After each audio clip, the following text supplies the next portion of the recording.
Hi friends, നമസ്കാരം. ഇന്ന് നമ്മൾ സംസാരിക്കാൻ പോകുന്നത് ഒരു ക്ലാസ് ഡി ആമ്പിലേക്ക് കൊടുക്കാൻ പറ്റുന്ന സബ് ഫിൽറ്ററിനെ കുറിച്ചും കൂടാതെ തന്നെ ടോൺ കൺട്രോളിനെ കുറിച്ചിട്ടുമാണ്. അപ്പോൾ ഇത് ക്ലാസ് ഡിയിൽ മാത്രമല്ല, നമുക്ക് ക്ലാസ് എ ബിയിലും കൊടുക്കാം. പക്ഷേ ഇത് കുറച്ചുകൂടെ സ്പെഷ്യലായിട്ട് ഇരിക്കുന്ന കാര്യം എന്ന് വെച്ച് കഴിഞ്ഞാൽ ഇത് രണ്ടും ഈ രണ്ട് ബാസ് ട്രബിളിൻ്റെ ബോഡി ഇതാണ്, സബിൻ്റെ ബോഡി ഇതാണ്. സബ് മീൻസ് ടോൺ കൺട്രോൾ ഉൾപ്പെടെയുള്ള 2.1 പ്രീ ആമ്പാണ്. അത് നമുക്ക് ഈ ഒരു ആമ്പിൻ്റെ കൂടെ വളരെ സുഖമായിട്ട് നമുക്ക് വർക്ക് ചെയ്യിപ്പിക്കാം. ഇനി ഇതാണെങ്കിൽ നമുക്ക് class D amp, stereo class D ആമ്പായിട്ട് നമുക്ക് സുഖമായിട്ട് വർക്ക് ചെയ്യിപ്പിക്കുന്ന രീതിയിൽ വരുന്ന രണ്ട് പ്രോഡക്റ്റുകളാണ്. അപ്പം നമുക്ക് ഫസ്റ്റ് ഇതെടുക്കാം. ഇതെടുത്ത് കഴിഞ്ഞാൽ ഇതൊരു അത് 2.1 പ്രീ ആമ്പാണ്, സബ് ഫിൽറ്ററോട് കൂടി വരുന്ന ഒരു പ്രീ ആമ്പാണ്. അപ്പോൾ ഇതിലെന്ന് വെച്ച് കഴിഞ്ഞാൽ 12 വോൾട്ടോട് 36 വോൾട്ട് സിംഗിൾ സപ്ലൈ കൊടുത്ത് നമുക്ക് വർക്ക് ചെയ്യിപ്പിക്കാൻ പറ്റുന്ന, DC ആണ്, സിംഗിൾ സപ്ലൈ കൊടുത്ത് വർക്ക് ചെയ്യിപ്പിക്കാൻ പറ്റുന്ന ഒരു പ്രോഡക്റ്റാണ്. ഇതിനകത്ത് തന്നെ വരുന്നതെന്ന് വെച്ചാൽ ബാസും ട്രബിളും വരുന്നുണ്ട്. കൂടാതെ തന്നെ ഇതിനകത്ത് ഫ്രീക്വൻസി കൺട്രോളായിട്ട് നമ്മുടെ സബിൻ്റെ ഫിൽറ്ററിൻ്റെ കൂടെ തന്നെ ഫ്രീക്വൻസി കൺട്രോളും ഗെയിൻ അഡ്ജസ്റ്റ്മെൻറ്റും നമുക്ക് ഇതിൻ്റെ കൂടെ വരുന്നുണ്ട് എന്നുള്ളൊരു പ്രത്യേകതയാണ്. അപ്പോൾ ഒരുപാട് ആൾക്കാർ ഫേസ് ചെയ്യുന്നൊരു പ്രശ്നമെന്ന് വെച്ച് കഴിഞ്ഞാൽ, ഇതിപ്പോൾ ഒരു ക്ലാസ് ഡി ആമ്പാണ്. TPA 3116 വച്ചിട്ടുള്ള ഒരു ചാനലും TPA 3116 വെച്ചിട്ട് ബ്രിഡ്ജ് ചെയ്തിട്ടുള്ള ഒരു ചാനലും ആണ് വരുന്നത്. ആ ബ്രിഡ്ജ് ചെയ്തിട്ടുള്ള ചാനൽ സബ് വൂഫറിൻ്റെ ഒരു ഇതിന് വേണ്ടിയിട്ടാണ് യൂസ് ചെയ്യുന്നത്, ആംപ്ലിഫയറായിട്ടാണ് യൂസ് ചെയ്യുന്നത്. കൂടാതെ തന്നെ ഈ ഒരു ബോർഡ് നമ്മുടെ എക്സ്ട്രീം ഓഡിയോ എന്ന് പറഞ്ഞൊരു കമ്പനിയാണ് ചെയ്തിട്ടുള്ളത്. കൂടാതെ തന്നെ ഇതും എക്സ്ട്രീം ഓഡിയോയുടെ കമ്പനി തന്നെയാണ് ചെയ്തിട്ടുള്ളത്. അപ്പോൾ അതുകൊണ്ട് തന്നെ ഇത് എക്സ്ട്രീം ഓഡിയോന് മാത്രം ഉപയോഗിക്കാവൂ അങ്ങനെ ഒന്നുമില്ല. നിങ്ങൾക്കിത് ഏത് ബോർഡിൻ്റെ കൂടെ വേണമെങ്കിലും നിങ്ങൾക്കിത് യൂസ് ചെയ്യാം. പ്രത്യേകിച്ച് സബ് വൂഫറിൻ്റെ ബോർഡൊക്കെ ചെയ്യുന്ന ആൾക്കാർക്ക്, സബ് വൂഫറിൻ്റെ ആമ്പൊക്കെ ചെയ്യുന്ന ആൾക്കാർക്ക്, 2.1 ആമ്പൊക്കെ ചെയ്യുന്ന ആൾക്കാർക്കും ഇത് വളരെ ഈസിയായിട്ട് യൂസ് ചെയ്യാം. എന്നാൽ ഇത് ഫിൽറ്റർ മാത്രം ഉള്ളൊരു സെക്ഷനല്ല, ഇതിൽ പ്രീ ആമ്പും കൂടെ വരുന്നൊരു സെക്ഷൻ ആയതുകൊണ്ട് തന്നെ നിങ്ങൾക്ക് 2.1 ഉപയോഗിക്കുന്നതായിരിക്കും കൂടുതൽ നല്ലത്. പിന്നെ ഓട്ടോറിക്ഷ പോലുള്ള വാഹനങ്ങളിലൊക്കെ നിങ്ങൾക്ക് ഇതുപോലത്തെ 2.1 ആംപ്ലിഫയർ വെച്ച് നിങ്ങൾ ഒരു ആമ്പ് ചെയ്യുന്ന സമയത്ത് നിങ്ങൾക്ക് അതേ സെയിം സപ്ലൈയിൽ കൊടുത്ത് വർക്ക് ചെയ്യിപ്പിക്കാൻ ഇത് ഉപകാരപ്പെടും എന്നുള്ളത് മറ്റൊരു വലിയ പ്രത്യേകത നമുക്ക് എടുത്ത് പറയിക്കാവുന്ന ഒരു കാര്യം തന്നെയാണ്. ഒരു ക്ലാസ് ഡി നമ്മൾ ചെയ്യുന്ന സമയത്ത് എല്ലാവരും നേരിടുന്നൊരു പ്രശ്നമാണ് നോയ്സ് വരിക എന്നുള്ളത്. അപ്പോൾ ആ നോയ്സ് പല സമയത്തും നമുക്ക് മാറ്റാൻ പറ്റാത്തൊരവസ്ഥ ഒക്കെ ഉണ്ടാകുന്നുണ്ട്, ഒരുപാട് ആൾക്കാർ പറയുന്നുണ്ട്. അപ്പം അങ്ങനെയുള്ള ആൾക്കാർക്ക് വളരെ പരിഹാരമായിട്ടുള്ളൊരു കാര്യമാണ് ഈ ഒരു 2.1 പ്രീയും ഈ ഒരു ബാസ് ട്രബിൾ ബോർഡും. ഇത് പ്രീ തന്നെയാണ്. അപ്പോൾ ഇത് രണ്ടും നിങ്ങൾക്ക് നല്ലൊരു പരിഹാരം വരും. കാര്യം എന്ന് വെച്ച് കഴിഞ്ഞാൽ സിംഗിൾ സപ്ലൈയിൽ വർക്ക് ചെയ്യും, എല്ലാം സിംഗിൾ സപ്ലൈയിലാണ് വർക്ക് ചെയ്യുന്നത്. അപ്പോൾ അതുകൊണ്ട് തന്നെ അത് ഒന്നാമത്തെ കേസ് അതൊരു ഗുണം ചെയ്യും. രണ്ടാമത്തെ കേസ് എന്ന് വെച്ചാൽ ഇതും എക്സ്ട്രീം ഓഡിയോയുടെ തന്നെയാണ്, ഇതും എക്സ്ട്രീം ഓഡിയോയുടെ തന്നെയാണ്, ഇതും എക്സ്ട്രീം ഓഡിയോയുടെ തന്നെയാണ്. ഒരു പക്ക മാച്ചിങ് ആണ് ചെയ്തിട്ടുള്ളത്. അവർ സർക്യൂട്ട് എല്ലാം നല്ലതാണ്. പ്രത്യേകിച്ച് ഈ ഒരു 2.1 ആംപ്ലിഫയർ വളരെ നല്ല പെർഫോമൻസ് ഉള്ളതും നല്ല ക്വാളിറ്റി ഉള്ളതും നോയ്സ് വളരെ കുറഞ്ഞതാണെന്ന് ഒരുപാട് ആൾക്കാർ പറയുന്നുണ്ടായിരുന്നു. അപ്പോൾ അവരുടെ അനുഭവം കൂടെ നമ്മൾ ഇപ്പോൾ ഇങ്ങനത്തെ വീഡിയോസ് ചെയ്യുന്ന സമയത്ത് പെട്ടെന്നൊരു ബോർഡ് വരുമ്പോൾ അതിനെ എടുത്ത് ചെയ്യുന്നതായിട്ടല്ല നമ്മൾ ചെയ്യുന്നത്. ഒരുപാട് ആൾക്കാർ ഇത് നേരത്തെ ഇറങ്ങിയതാണ്. അപ്പോൾ ഒരുപാട് ആൾക്കാർ അത് വാങ്ങി ഉപയോഗിച്ചിട്ട് അവരുടെ ഒരു അഭിപ്രായം കൂടെ നമ്മൾ അറിഞ്ഞിട്ടാണ് ഇതുപോലുള്ള പ്രോഡക്റ്റിൻ്റെയൊക്കെ വീഡിയോസ് നമ്മൾ ചെയ്യുന്നത്. അപ്പോൾ വാങ്ങി ഉപയോഗിച്ചിട്ടുള്ള എല്ലാ ആൾക്കാരും പറയുന്നതെന്ന് വെച്ചാൽ ഇത് കുറ്റമായിട്ട് ആരും പറയുന്നതായിട്ട് കണ്ടിട്ടില്ല. കാര്യം അതിൻ്റെ ഒരു ഈ ഒരു ബോർഡിൻ്റെ പെർഫോമൻസ് വളരെ നല്ലതാണെന്നാണ് അവർ പറയുന്നത്. പിന്നെ ഇതിൽ രണ്ടിൽ ചെറിയൊരു കുറവ് എന്താണെന്ന് വെച്ച് കഴിഞ്ഞാൽ ഓളിയം കൺട്രോൾ ഇതിനകത്ത് ഇല്ല എന്നുള്ളതാണ്. ഈ രണ്ടിലും ഓളിയം കൺട്രോൾ നമുക്ക് ഇതിനകത്ത് അവർ കൊടുത്തിട്ടില്ല. അത് നമ്മൾ സെപ്പറേറ്റ് ആയിട്ട് ഓളിയം കൺട്രോൾ നമ്മൾ ഇതിലേക്ക് കൊടുക്കേണ്ടതായിട്ടുണ്ട് എന്നുള്ളതാണ് ഒരു പ്രശ്നമായിട്ട് കണ്ടത്. അത് മാത്രമാണ് നമുക്കിതിലൊരു പോരായ്മ എന്ന് പറയാനായിട്ടുള്ളത്. ഈ ഒരു സാധനം വളരെ കോമ്പാക്റ്റാണ്, ഇത്രയും തന്നെ ഉള്ളൂ, വളരെ ചെറുതാണ്. ഇത് നമുക്ക് ബാസ് ട്രബിളായിട്ട് നമുക്ക് യൂസ് ചെയ്യാം.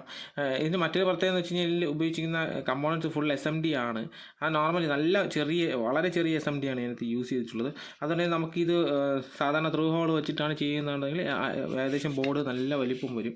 പക്ഷേ അവർ SMD വെച്ച് ചെയ്തിട്ട് ഉള്ളത് കൊണ്ട് തന്നെ അതിൻ്റെ ആ ഒരു വലിപ്പം വളരെ കുറവാണ് എന്നുള്ളത് ആണ്. അപ്പോൾ അതുകൊണ്ട് തന്നെ നമുക്ക് വളരെ കുറച്ച് സ്പേസ് മതിയാകും നമുക്കിത് കണക്ട് ചെയ്ത് എല്ലാം കൂടെ വയ്ക്കാൻ വേണ്ടിയിട്ട്. ഇപ്പോൾ അതാണ്ട് ഞാൻ ജസ്റ്റ് ഒന്ന് കാണിക്കാം. ഇത് ഒരു 2.1 ഞാനിങ്ങനെ സെറ്റ് ചെയ്തെന്ന് വിചാരിച്ചു. അപ്പോൾ ഇതിന് എത്രമാത്രം സ്ഥലം എടുത്തു എന്നുള്ളത് നമുക്ക് ഒന്ന് മനസ്സിലാക്കാം.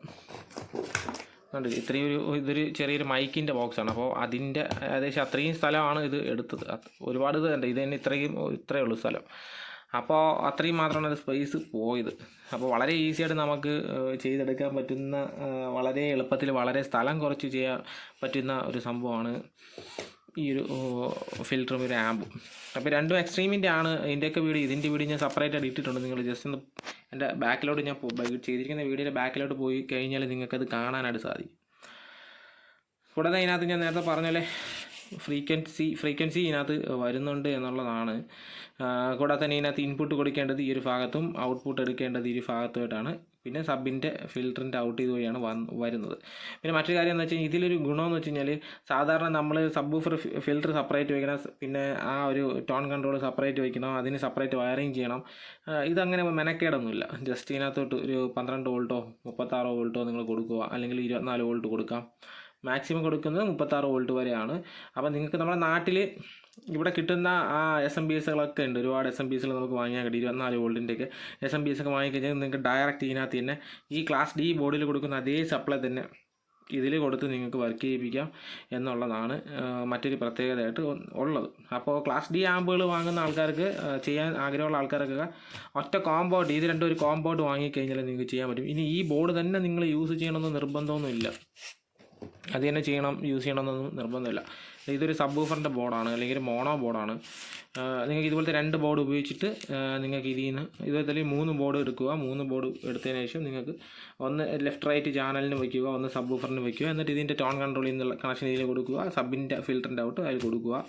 അപ്പോൾ അത് സബ് ആമ്പായിട്ട് ഒരു 2.1 ആയിട്ട് നമുക്ക് വർക്ക് ചെയ്യിപ്പിക്കാം. അത് വളരെ ഇത് തന്നെ, ഈ ബോർഡ് തന്നെ കണ്ടില്ല എത്ര ചെറുതാണെന്ന് നോക്കിയോ. അപ്പോൾ ഇത് തന്നെ നമുക്ക് വെച്ചിട്ട് 3 ബോർഡ് വെച്ച് ഇതും വെച്ച് വളരെ കുറഞ്ഞ സ്പേസിൽ ഒറ്റ സപ്ലൈയിൽ തന്നെ വർക്ക് ചെയ്യിപ്പിക്കാം. ഇപ്പോൾ നമുക്ക് ഇതിൻ്റെ SMPSകളൊക്കെ നമുക്ക് വാങ്ങാൻ കിട്ടുന്നുണ്ട്. ഇനി അതല്ല, നിങ്ങൾക്ക് കുറച്ചും കൂടെ നല്ലൊരു ഔട്ട്പുട്ട് കിട്ടണം, കുറച്ചും കൂടെ നല്ല രീതിയിൽ വർക്ക് ചെയ്യിപ്പിക്കണമെന്നുണ്ടെങ്കിൽ ചെറിയൊരു ട്രാൻസ്ഫോമറൊക്കെ വെച്ചിട്ട് നിങ്ങൾക്കൊരു 18 വോൾട്ടിൻ്റെ ട്രാൻസ്ഫോമർ വെച്ചിട്ട് നിങ്ങൾക്ക് ഒരു 24 വോൾട്ട് 23-24 വോൾട്ട് അതാക്കിയതിന് ശേഷം നമുക്ക് റെക്ടിഫൈ ചെയ്ത് DC ആക്കിയതിന് ശേഷം നമുക്ക് ഈ ബോർഡുകളെല്ലാം വർക്ക് ചെയ്യും. അപ്പോഴും നിങ്ങൾക്ക് വളരെ നോയ്സ് കുറവായിട്ട് നിങ്ങൾക്ക് കാണാനായിട്ട് പറ്റും. നമ്മൾ ട്രാൻസ്ഫോമറിൻ്റെ സപ്ലൈ ആണ് യൂസ് ചെയ്യണമെന്നുണ്ടെങ്കിൽ കുറച്ചുകൂടെ നോയ്സ് കുറവായിരിക്കും. ഇല്ലെങ്കിൽ നമ്മുടെ നാട്ടിൽ കിട്ടുന്ന ലാപ്ടോപ്പിൻ്റെ ചാർജറുണ്ട്, 19 വോൾട്ടൊക്കെ ഉള്ള ലാപ്ടോപ്പിൻ്റെയൊക്കെ, ഈ ലിനോവോ പോലുള്ള കമ്പനിയുടെയൊക്കെ ചാർജറുകളുണ്ട്. ഇതുപോലത്തെ ചാർജറുകളൊക്കെ നിങ്ങൾക്ക് വാങ്ങാനായിട്ട് കിട്ടും. ആക്രിക്കടയിൽ പോയി കഴിഞ്ഞാൽ നിങ്ങൾക്ക് 100 രൂപയ്ക്കോ 50 രൂപയ്ക്കൊക്കെ ഈ സാധനം കിട്ടും. അത് വാങ്ങിയുകയാണെങ്കിൽ നിങ്ങൾക്ക് ഇത് വർക്ക് ചെയ്യിപ്പിക്കാൻ കുഴപ്പമൊന്നുമില്ല. പക്ഷേ ഈ ബോർഡ് നിങ്ങൾ വർക്ക് ചെയ്യിപ്പിക്കുക എപ്പോഴും ശ്രദ്ധിക്കുക. 10 ആമ്പിയർ 12 ആമ്പിയർ കൊടുത്തു കഴിഞ്ഞാലായിരിക്കും ഇതിൻ്റെ യഥാർത്ഥത്തിലൊരു വർക്കിംഗ് നിങ്ങൾക്ക് കാണാനായിട്ട് സാധിക്കുന്നത്. കൂടാതെ തന്നെ ഇതാണ് ടോൺ കൺട്രോൾ. നിങ്ങൾക്ക് സ്റ്റീരിയോ ആമ്പ് ചെയ്യാൻ വേണ്ടി വളരെ ഉപകാരപ്പെടുന്നൊരു ടോൺ കൺട്രോളാണ്. വളരെ ഈസിയാണ്. ഇതിൻ്റെ കണക്ഷൻസൊക്കെ വളരെ ഈസിയാണ്. 4 സ്ക്രൂവിന് വേണ്ടിയുള്ള ഹോൾ കൊടുത്തിട്ടുണ്ട് ക്യാബിനറ്റിനകത്ത് ഫിക്സ് ചെയ്യാൻ വേണ്ടിയിട്ട്. ഒരു സ്റ്റീരിയോ ആംപ്ലിഫയർ, ഞാൻ ജസ്റ്റ് സ്റ്റീരിയോ ആമ്പ് ഒന്ന് നിങ്ങളെ കാണിക്കാം. ഇതാണ് നമ്മുടെ സ്റ്റീരിയോ ആംപ്ലിഫയർ 100+100 TPA 3116 ബ്രിഡ്ജ് ചെയ്ത് വെച്ചിട്ട് ഉള്ളൊരു ബോർഡാണ്. 4 ohmസിൽ നമുക്ക് 100 വാട്ട്സ് എടുക്കാൻ പറ്റുന്ന രീതിയിൽ, 24 വോൾട്ടിൽ 100 വാട്ട്സ് എടുക്കാൻ പറ്റുന്ന രീതിയിലാണ് ഈ ഒരു ബോർഡ് വരുന്നത്. ഓക്കെ, അപ്പോൾ അത് ഇതിനകത്ത് മാർക്ക് ചെയ്തിട്ടുണ്ട്. കണ്ടില്ലേ, നമ്മൾ ഇതിൻ്റെ വീഡിയോ നേരത്തെ ഇട്ടിട്ടുണ്ടായിരുന്നു. അപ്പോൾ നമ്മുടെ ക്ലാസ് ഡി വീഡിയോസ് അധികം ആർക്കും താല്പര്യമില്ല അത് കാണാനായിട്ട്. എന്നുള്ള കാര്യം എന്താണെന്ന് എനിക്കറിയില്ല. അപ്പോൾ ഈ ഒരു ക്ലാസ് ഡിയിൽ നമുക്ക് വളരെ ഈസി ആയിട്ട് ഈ ഒരു സ്റ്റീരിയോ ടോൺ കൺട്രോൾ നമുക്ക് ഉൾപ്പെടുത്തി വർക്കുകൾ ചെയ്യാൻ പറ്റുന്ന രീതിയിലാണ് വരുന്നത്. വളരെ ഈസിയായിട്ട് ഇതിൽ എത്രയാണോ കൊടുക്കുന്നത് അതേ സപ്ലൈനെ നമുക്ക് ഇതിലും കൊടുത്ത് വർക്ക് ചെയ്യിപ്പിക്കാം. നിങ്ങളിതിൽ 12 വോൾട്ട് ആണെങ്കിൽ ഇതിൽ 12 വോൾട്ട്, നിങ്ങളിതിൽ 16 വോൾട്ട് ആണെങ്കിൽ ഇതിൽ 16 വോൾട്ട്, ഇതിൽ 19 വോൾട്ട് ആണെങ്കിൽ ഇതിൽ 19 വോൾട്ട്. പക്ഷേ ഈ ഒരു ആമ്പ് നിങ്ങൾ കൊടുക്കുമ്പോൾ ഒരു 19 വോൾട്ടോ ഒരു 24 വോൾട്ടോ കൊടുത്ത് തന്നെ വർക്ക് ചെയ്യിപ്പിക്കണം. അപ്പോഴായിരിക്കും ഇത് കറക്റ്റായിട്ട് വർക്ക് ആവുന്നത്. നല്ലൊരു ബോർഡാണ്. ഞാനിത് ഇവിടെ വർക്ക് ചെയ്യിപ്പിച്ച് നോക്കിയതാണ്. എനിക്കിഷ്ടപ്പെട്ടു. നല്ലൊരു ബോർഡ് തന്നെയാണ്. അപ്പോൾ ഇതും നല്ല ഒരു ബോർഡ് തന്നെയാണ്. ഒരുപാട് ആൾക്കാർ യൂസ് ചെയ്തിട്ട് അവരുടെ റിവ്യൂവും കൂടെ ഞാൻ എടുത്തിട്ടുണ്ടായിരുന്നു. അപ്പോൾ ഞാനിത് വർക്ക് ചെയ്യിപ്പിച്ച് നോക്കിയതാണ്. ഫ്രഷ് പീസ് എന്ന് പറയുന്നത്, അതായത് കമ്പനി ഈ ഒരു രീതിയിൽ തന്നെയാണ് ഈ പ്രോഡക്റ്റ് തരുന്നത്. ഇതിനകത്ത് പൊട്ടൻഷ്യോമീറ്റർ അവർ ആഡ് ചെയ്തിട്ടില്ലായിരിക്കും. ഇപ്പോൾ ഫ്രഷ് പീസ് എന്നുള്ള രീതിയിലാണ് ഞാനിപ്പോൾ നിങ്ങളതിൽ കാണിക്കുന്നത്. ഇത് ഞാൻ നേരത്തെ ഉപയോഗിച്ചിട്ടുള്ളൊരു ബോഡി തന്നെയാണ്. ഇത് നല്ല ബോർഡാണ്, എനിക്ക് നല്ല ഇഷ്ടപ്പെട്ടു. അപ്പോൾ ഞാനിത് കയ്യിൽ വെച്ചേക്കാണ്. എനിക്ക് എപ്പോഴെങ്കിലും നല്ല റാമ്പ് ചെയ്യുന്ന സമയത്ത് ഇത് സെറ്റ് ചെയ്യാമെന്നുള്ള രീതിയിൽ കയ്യിൽ വെച്ചിരിക്കുന്നതാണ്. അപ്പോൾ ഇതിൻ്റെ വിലയും ബാക്കിയുള്ള കാര്യങ്ങളെല്ലാം നിങ്ങൾക്ക് അറിയാൻ വേണ്ടിയിട്ട് SM ഇലക്ട്രോണിക്സിനെ കോൺടാക്റ്റ് ചെയ്യാവുന്നതാണ്. അവരാണ് ഈ പ്രോഡക്റ്റ് നമുക്ക് കേരളത്തിൽ സെയിൽ ചെയ്യുന്നത്. അപ്പോൾ അവരെ കോൺടാക്ട് ചെയ്ത് നിങ്ങൾക്ക് വാങ്ങാൻ കിട്ടും. കേരളത്തിലോടാണെങ്കിൽ അവർ കൊറിയറായിട്ട് അയച്ചിരും. TLO 72ൻ്റെ 2 ICകളാണ് ഇതിനകത്ത് യൂസ് ചെയ്തിട്ടുള്ളത്. ഇതിനകത്ത് അതുപോലെ തന്നെ ടോൺ കൺട്രോൾ സെക്ഷനിൽ TLO 72ഉം STയുടെ 3406 ആ ഒരു ഓപ്പാമ്പാണ് സബിന് വേണ്ടി ഉപയോഗിച്ചിട്ടുള്ളത്, ഫിൽറ്റർ സെക്ഷനിൽ ഉപയോഗിച്ചിട്ടുള്ളത്. നല്ല പ്രോഡക്റ്റാണ്. നിങ്ങൾക്കിത് വാങ്ങാൻ താല്പര്യമുണ്ടെങ്കിൽ നിങ്ങൾക്ക് SM ഇലക്ട്രോണിക്സിനെ ഡയറക്റ്റ് കോൺടാക്ട് ചെയ്യുക. വിലയും ബാക്കിയുള്ള കാര്യങ്ങൾ നിങ്ങൾക്ക് ഡയറക്റ്റ് അവരുടെ അടുത്ത് തന്നെ ചോദിക്കാവുന്നതാണ്. നമ്മൾ വില പറയുമ്പോൾ ചില പ്രശ്നങ്ങളൊക്കെ ഉണ്ടാകുന്നുണ്ട്. അപ്പോൾ അതുകൊണ്ടാണ് കാര്യം ഞാൻ പറഞ്ഞില്ലേ, ഈ ഒരു പ്രോഡക്റ്റ് എസ്.എമ്മിലൊരു വിലയാണെങ്കിൽ വേറെ സെല്ലർമാരെ വേറെ വിലയായിരിക്കും. കാര്യം ഈ പറഞ്ഞ ദൂരത്തിൻ്റെ പ്രശ്നമാണ്. ഒരുപാട് ദൂരത്തിൻ്റെ ഈ ഒരു പ്രോഡക്റ്റ് തമിഴ്നാട്ടിൽ ചെയ്യുന്നതാണ്. അവരുടെ കയ്യിൽ നിന്ന് ഇത് കൊറിയർ വഴിയൊക്കെ മറ്റുള്ള കടക്കാരിൽ എത്തുമ്പോൾ അതിൻ്റേതായ ചെറിയ ചെറിയ വ്യത്യാസം 5-10 രൂപയുടെ വ്യത്യാസം അവിടെ ഇവിടെയും കാണും. അപ്പോൾ അതുകൊണ്ടാണ് വില പറയാത്തത്. കാര്യം നിങ്ങൾക്ക് വില ഡയറക്റ്റ് അവരുടെ അടുത്ത് വാങ്ങാൻ താല്പര്യമുള്ള ആൾക്കാരായിരിക്കുമല്ലോ വില ചെയ്യുന്നത്. അപ്പോൾ നിങ്ങൾ ഡയറക്റ്റ് അവരുടെ അടുത്ത് ചോദിച്ച് പ്രോഡക്റ്റ് വാങ്ങാവുന്നതാണ്. Okay, thank you. അടുത്ത വീഡിയോ കാണുന്നവരെ എല്ലാ കൂട്ടുകാർക്കും ബൈ ബൈ.